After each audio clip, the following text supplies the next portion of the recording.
Have you ever met the connector? Well, he ponders, he helps, he creates, he writes, he speaks. He basically connects people and brings them together. I speak about Paul Solano of PS and All Marketing Group. At psandallmarketinggroup.com, you will receive an assembled group of Paul's contacts and connections that cross into many sectors of life. Please contact Paul Solano at 617-240-4130 or psandallmarketinggroup@gmail.com if you are in the market for a wide array of services. Again, please contact The Connector, Paul Solano at 617-240-4130 or psandallmarketinggroup@gmail.com with any questions. And now, here's Paul Solano, the host of Paul Ponders. Welcome to Paul Ponders. My name is Paul Solano of PS and All Marketing Group, and I may be reached via email at paul@paulponders.com. Thank you for joining me for my foray into podcasting. It is great to be collaborating with my friend and associate Chalonzo Amos of PodPro Entertainment to bring you some fun, exciting, and informative podcasts. For many years, I've been referred to as the Connector, or in Greater Boston circles as the Connector. With psandallmarketinggroup.com, I've created a side gig to connect you and get things done. Please sit back and relax and listen to today's podcast. If you are driving or operating heavy machinery and just listening, then please just listen and stay focused on your task at hand. Thanks again for listening. Enjoy my ponderings.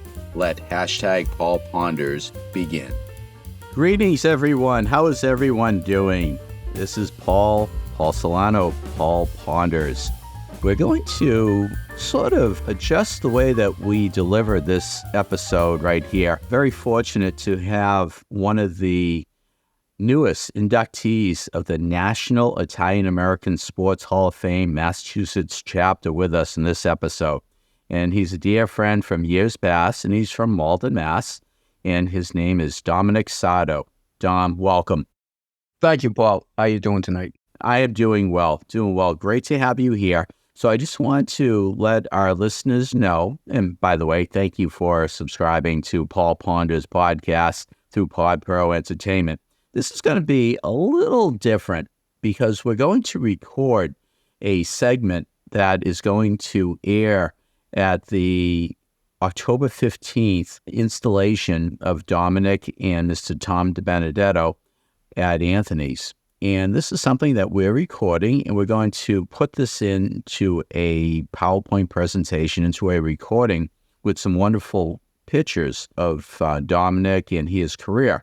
And just to brief you on what Dominic has accomplished, and you'll be hearing that. And then after we record what the people in attendance at Anthony's will be playing, we'll be just going over this illustrious career of this two-time national powerlifting champion and world champion. And it's really something you'll be hearing about Dominic, what he accomplished and all. Yeah, this is really just a great episode. So we're just going to go into a little recording session here, so bear with us. And please do not log out after Dominic completes what he'll be presenting on October 15th. So, Dominic, are you getting ready to give your recording for October 15th? Oh, yes. I've been practicing and been doing my dictation and all that. So, yes. Awesome. Well, we're going to start recording, and thank you, Paul Ponders audience, for listening to what we are about to go. I'm going to just ask the question, and Dominic, you'll take it away right after I go over what we have in the program book to start off your biography. And again, congratulations on your very distinguished honor to become a member of the National Italian American Sports Hall of Fame Massachusetts chapter. Again, congratulations. Thank you. All righty. Let the fun begin. All righty. So we're starting at this 3-minute part, and I'm going to read these words, and this is what you represent, and this is why you have in fact, receive this honor. Determination, drive, concentration, motivation, mental discipline, focus, hard work, in your Italian-American heritage. Dominic, take it away. Well, basically it started in my roots of Malden because everybody pretty much had that growing up at a very young age. We were a very hard-working family, everybody around. And that's what it kind of instilled in all us as children. When you did something, you became dedicated to it. You worked at it with a high level intensity. You made a commitment and you saw it through. I think everybody from Malden had that. And achieving what I achieved, it all goes back to the community of Malden. I mean, everybody had a part of that with me to do that. That's about it. And it brings into the Italian mentality, the Italian heritage, I must say, that hard work, determination, intensity, dedication, as I said, that's what it takes to do what you have to do to accomplish something, I think. Mental toughness, that's another thing. It becomes a way of life, basically. It's just the way it is. A lot of people don't like Americans, I found out throughout the world. Made me even drive them even more crazy, like work harder and determined. It was fun playing with that aspect of it. We were like pretty much the hated group because we were Americans and we just dominated everything, mostly. Powerlifting allowed me to travel throughout the world, meet many, many friends. That was a very nice part of it. But just the preparation, the months and years of preparation just to get ready for the world's competition, doing the qualification meets, then going on traveling 16 hours, maybe 18 hours across the world, then have to make weight, then have to compete against people who live there or near there. And again, they don't make it easy for Americans, I must say. But that was the fun part of it. That just made you want to drive more and work harder competing at that level. Nationals, it was just like you're going out with a bunch of friends, all across the country, meeting people, competing. It was not so much of competing. Well, yeah, you would compete against another person, but we would drive each other because if someone did better than you, then would drive you better to try to do better than them. And it was a camaraderie type thing. Like you'd be pushing for him to make that lift. And then that would drive you even more harder to make that lift. That was the part of it. I just want to take this opportunity to thank everybody who showed up tonight. It really, really means a lot to me that you're sharing this with me because all of you had a part of this award, this induction for me. And I want to thank the National Italian American Sports Hall of Fame, Massachusetts chapter, to allow me to be inducted. It means a great deal to me. It shows all hard work and things. I really, really appreciate it. Here we are. We're on this podcast now, Paul Ponder's podcast. And now we're going to keep this pretty casual. And also, Dominic, I want to thank you again for being a guest on Paul Ponder's and all. And you grew up in the streets of Malden, Brown Junior High? Yeah, this is a great opportunity. Thank you very much. Yeah, the streets of right in Maplewood Square, right in the middle between Maplewood Square and Linden Square. So I was kind of like old sets of friends in Malden. I went to Brown Junior High.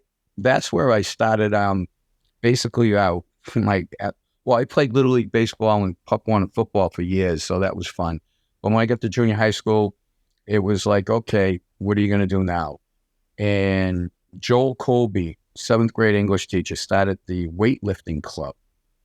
And I was probably all about maybe 89 pounds at that time. Just basically got together. Everybody brought some weights, free weights, and we were in this little closet in the Brown Junior High gym in the back of the office.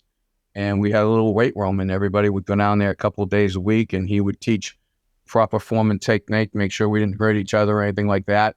And that's how it all started. And so, like I said, I was like maybe 89 pounds, 90 pounds. And Pup One of football, they had a weight limit, so it was good. I could play. But when I started getting junior high school, kids were getting bigger, and the weight limit was not there. And I started getting like banged up really bad. So I had to find other avenues to participate in sports. I tried basketball, but that was a joke. We used to go down to Malden Y we'd join the Y, and every Saturday, there would be probably about 50 kids down there, and they would pick 4 captains, and everybody would line up against the wall, and, they would pick teams, and there'd be a few people left, and I was one of those few people left. And if I was lucky, I may get picked, but most of the time I never got picked because I wasn't good at basketball. So all my friends were playing basketball, so I had to find something to do. So I would go down to the universal weight room and just start lifting weights down there, doing my thing, and watch the dungeon they had down there and watch these guys move this big amount of weight. And that's probably how I got started. From there, I discovered wrestling in junior high school at Brown. And so, I was pretty good. And then I asked if I can go work out with the high school team, just practice with them. And Phil Gormley, the coach, allowed me to do that, which was really great. So Phil Gormley was my high school wrestling coach, great guy. And I used to work out with them. And then they brought me to meets, and I would wrestle as a junior varsity. Because back then, 9th grade, now high school's 9th grade, you can wrestle varsity in 9th grade. Back then, you couldn't do that.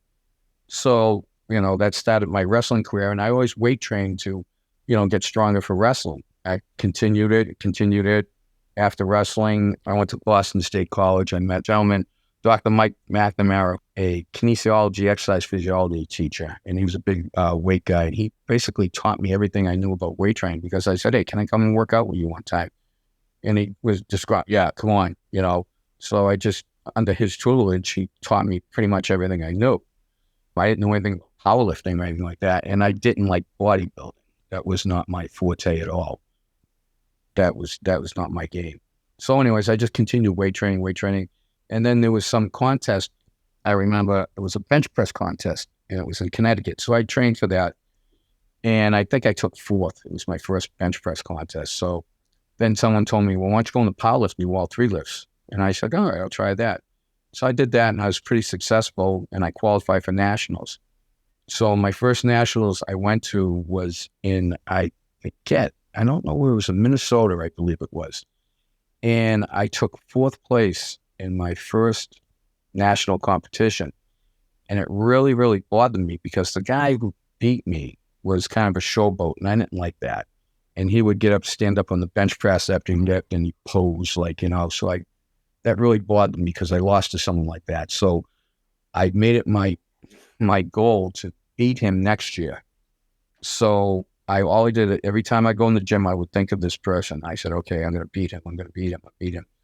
So next year comes around, 1988, I believe it was, and show up at nationals, and lo and behold, that person wasn't there. So, but there was another person there who was a great lifter, world-renowned, Jesse Jackson. He was in the 148 class with me. And he had like a phenomenal squat. It was like 600 pounds or something like that. So we competed against each other. And at the end of the meet, it became a tie. We both lifted the same amount of weight. And what they do is they give you 3 lifts in the squat, bench, and deadlift. And then they add up the total. So we both had a total that was the same weight. So what they do in that respect is they re-weigh you, your body weight, and the lightest person wins. So it was like a Rocky show, like a Rocky movie. They a bunch of guys grabbed us and they marched us through the hallways, and everybody's yelling, screaming, and they put us in the room, and everybody's around the scales, and he's spitting. I'm yelling, hey, he's spitting, he's cheating, you can't do that, blah, blah, blah. So anyways, we weighed ourselves, and I was a 1/4 pound lighter. So I won my first national competition by 1/4 pound. So that was pretty, that's pretty amazing. I was laughing about that. So I was happy about that. And then it just started from there. Then I was like one of the ponies, one of the dogs in the show, you know what I mean? Every time I go, it was a rivalry between me and him every year. And he'd win one year, I'd win one year, and stuff like that. And there was other people in there, but, it was probably mostly him and I.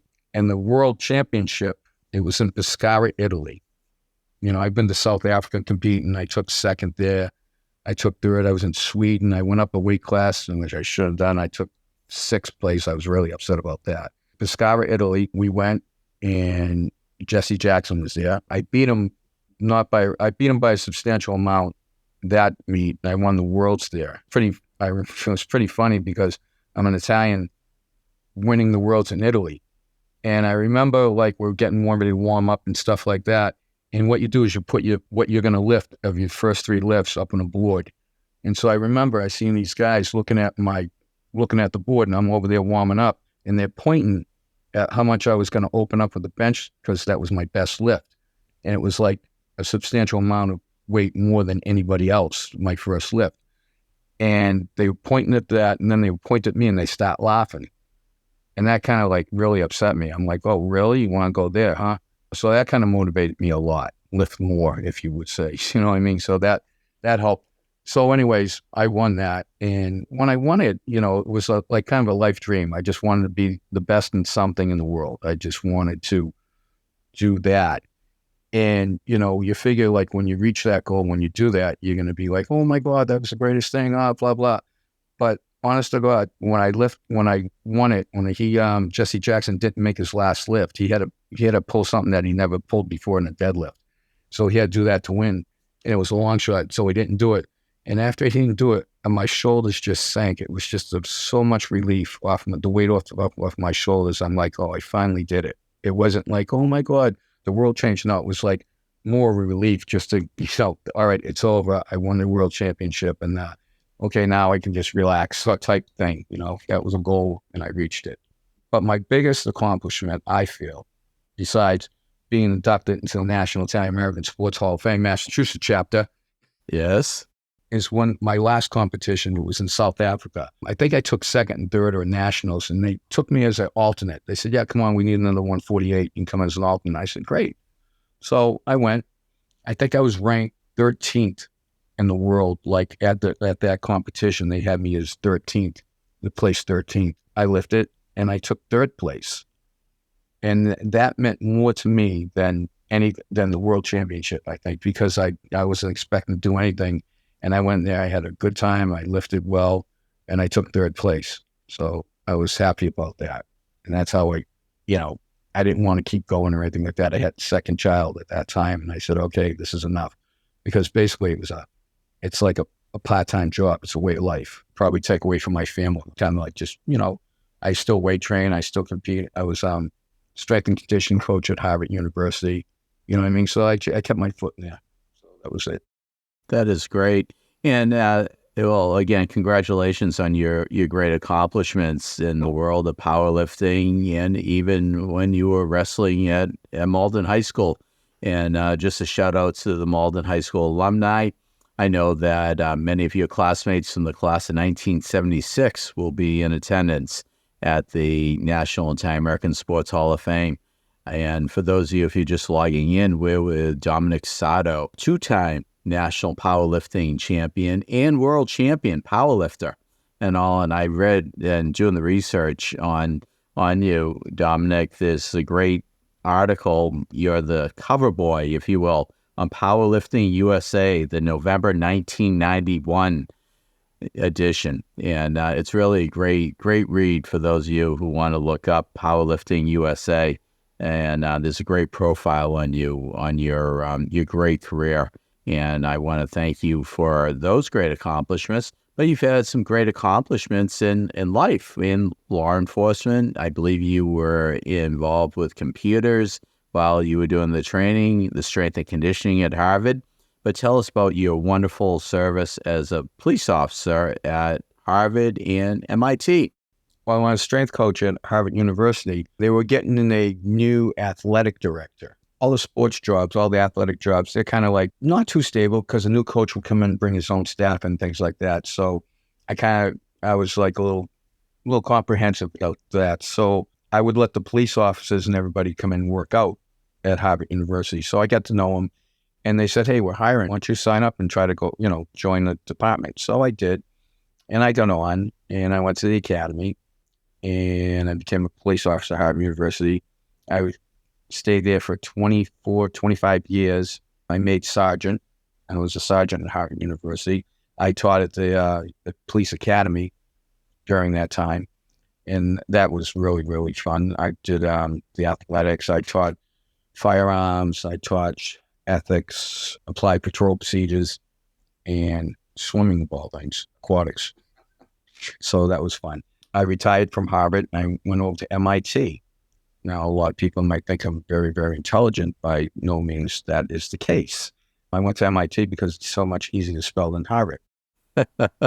I'm over at Harvard. I've been there for 7 years. Still teaching at the academy, still teaching firearms and applied control procedures and whatnot. So it's really a fun job. I like it. It keeps me busy, allows me to train. It's a great job, great career. I'm very happy with it.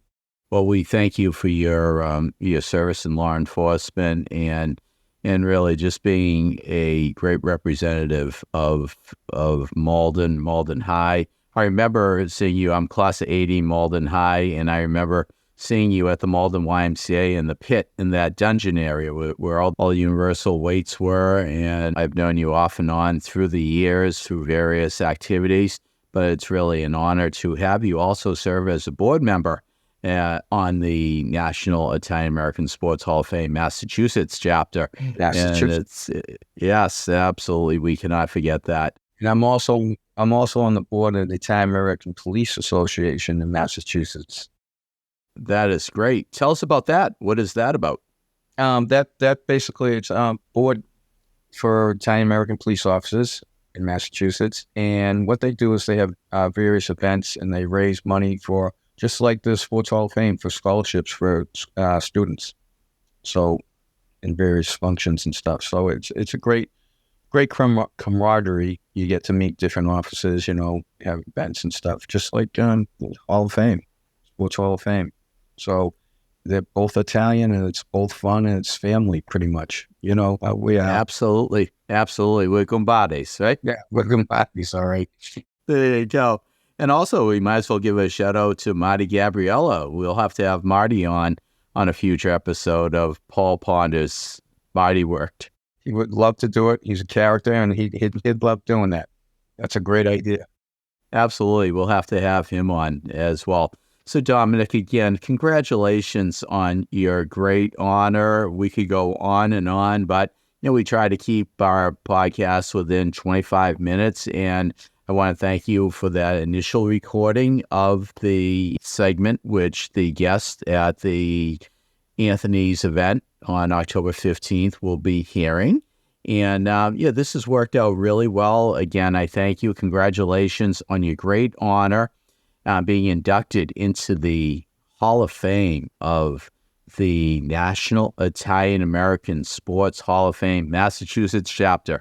I know. I still don't believe it. It's quite. I'm quite set back and humbled by it at all. Just I read the names of the people who have been inducted. It flatters me to no end.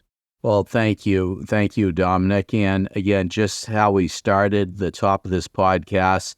And really, if you look up these words in the dictionary, I believe that your picture, all 5'4" of you, okay, in your frame will be under the words determination, drive, concentration, motivation, mental discipline, focus, and hard work.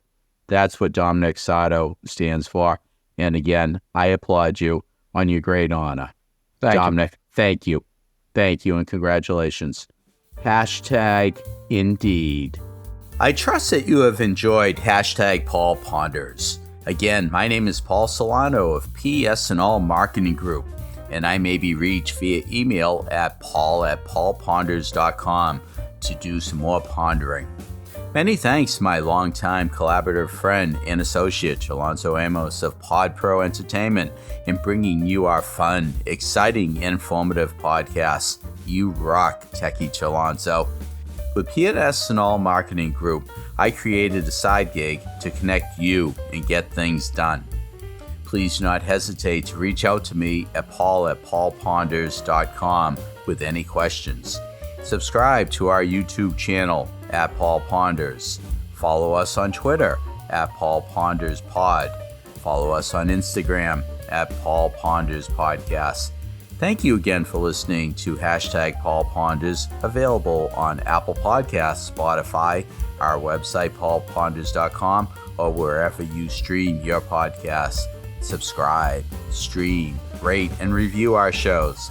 Your ratings and reviews help our show reach new audiences. Produced by PodPro Entertainment. Hashtag Paul Ponders lives within a network of podcasts located at podproentertainment.com. Hashtag the new radio. Until we meet again, my friend, stay well. Hashtag indeed.